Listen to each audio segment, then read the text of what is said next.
do I do Bitcoin or do I do gold? And gold's been around for 6,000 years and it's understood. And you got to get everyone over the line to understand Bitcoin. And even those that understand it debate it. And it's all the properties of Bitcoin haven't been expressed yet. We haven't even had one generation of time with it.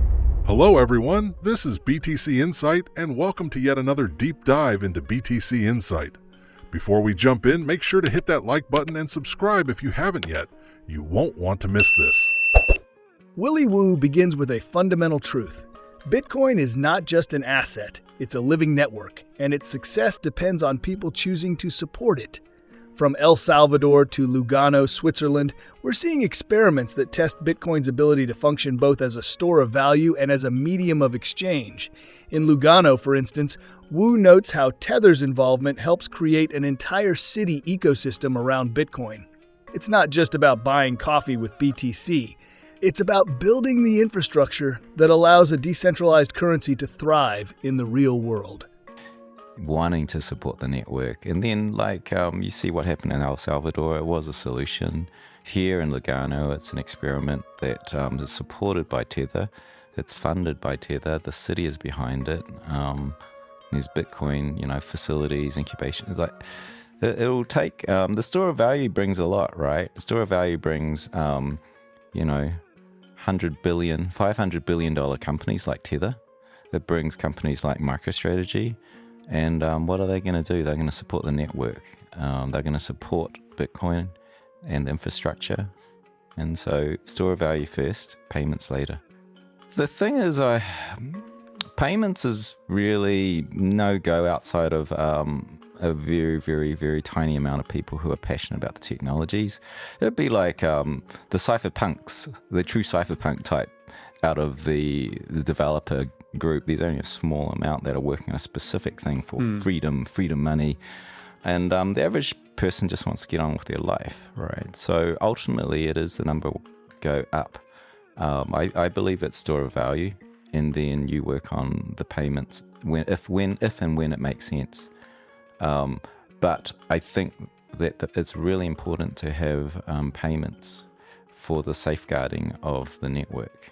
And what I mean by that is when, if you look at gold, we used to use gold as payments, right?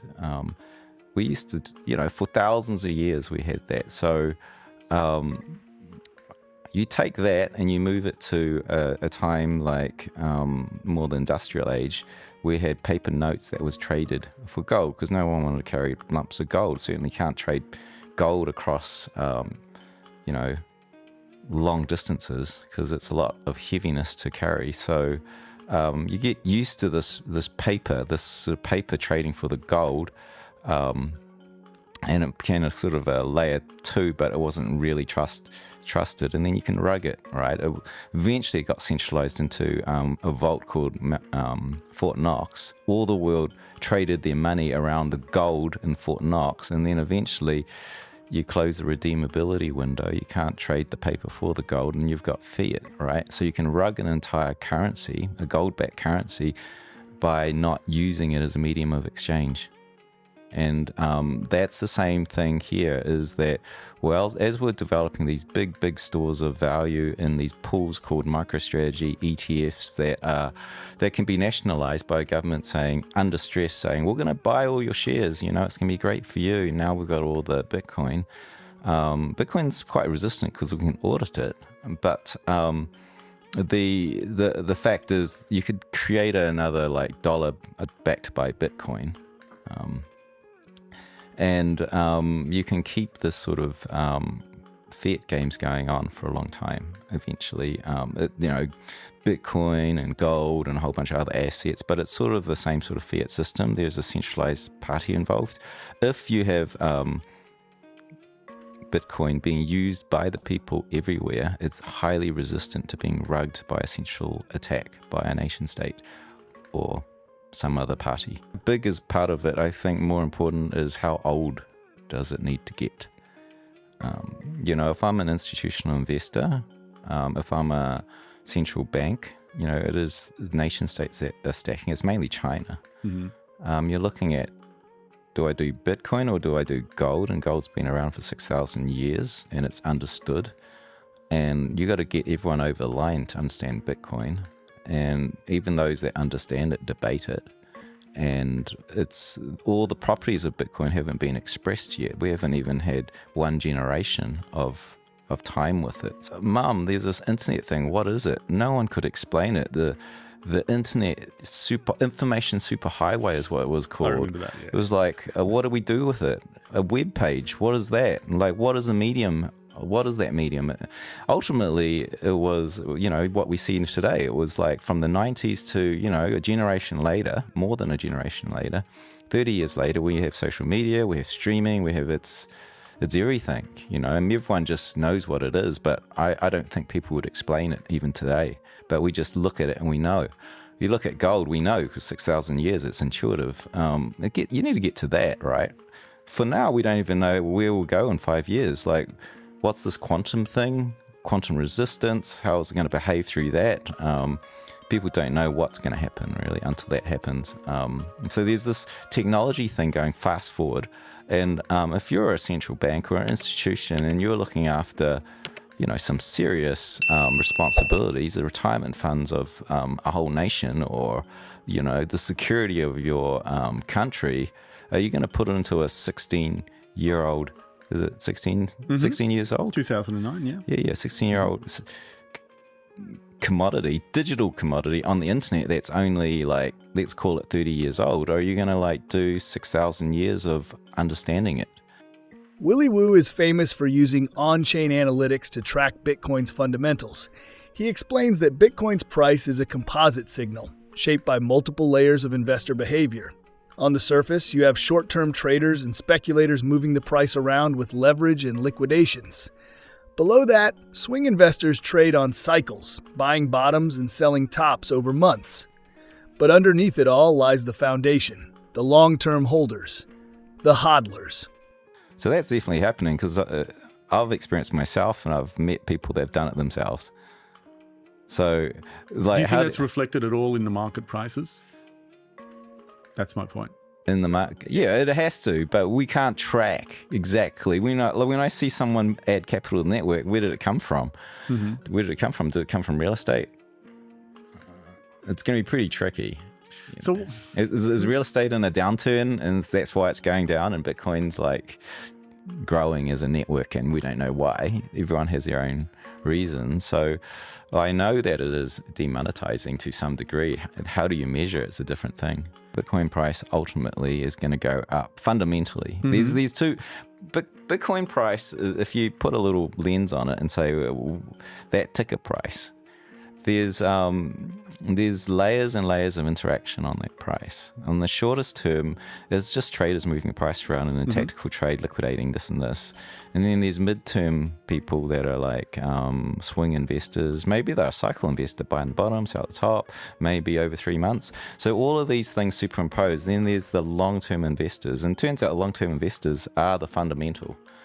Those things, you can measure them on the blockchain, and so you can measure you can get a sense of the contribution. It turns out that the cycle tops happen when the longer term investors start to pull out, and then there's an interaction. The shorter term guys come in and they want to ride the FOMO top. But you can see all of that. But what I'm talking about is that fundamental baseline investment, long-term stuff. I just sold my house. I'm going to pack it into this to store value. And you can measure that, right? You can measure that in terms of how that's progressing in Bitcoin. But I can't tell you that came from real estate. I know that some of it did because I sold my house, and some of these other people I've talked to have done the same thing. Because real estate is a pain in the ass. You got to maintain that property. You got to report it. You got to do a whole lot of set accounting and all this sort of stuff. It becomes like a business, right? And it's very easy to measure on the Bitcoin blockchain. It's called realized cap. You can make an estimate of total capital in the market. All the trading stuff happens on exchanges. Doesn't really get moved to cold storage. Once you move to cold storage, you can make a fair guess that's a long-term investor, and so you can track that very to a high degree of accuracy. So And the interesting thing is most people get shaken out on the surface level. 10th of October, Trump tweets, nasty things about tariffs to China, and all the capital markets crash. It was on a Friday. Some of it vented out risk off into crypto because it's 24/7. Nailed all the altcoins and shitcoins. Bitcoin held up, but it was pretty. But that was just liquidations, mainly in altcoins, not Bitcoin. It did sweep some of that, but mostly it was altcoins because the liquidity wasn't there. But that was all traders playing trader games, and it was not the hodlers in cold storage. I messaged Max Kai, DebiFi, so how many of your borrowers, these guys that are borrowing fiat, you fronting Bitcoin collateral, how many of them got into liquidation? I said none. It was just another day, it didn't affect the long-term holding, but we can be shaken out by fear of the sort of short-term stuff. Wu also explores the emotional dimension of investing in Bitcoin. He notes how traditional markets panic over short-term events, like a trade war or political announcement, and that fear often spills into crypto. But Bitcoin's long-term holders are rarely affected. He gives an example. When global markets crashed due to trade tensions, altcoins were crushed, but Bitcoin's core holders remained unfazed. Lending platforms didn't experience major liquidations. The long-term conviction stayed strong. That's it for today's look into BTC Insight. If you enjoyed this deep dive, hit that like button, drop your thoughts in the comments, and subscribe to stay on top of all the latest insights. Keep questioning, keep learning, and we'll catch you in the next one.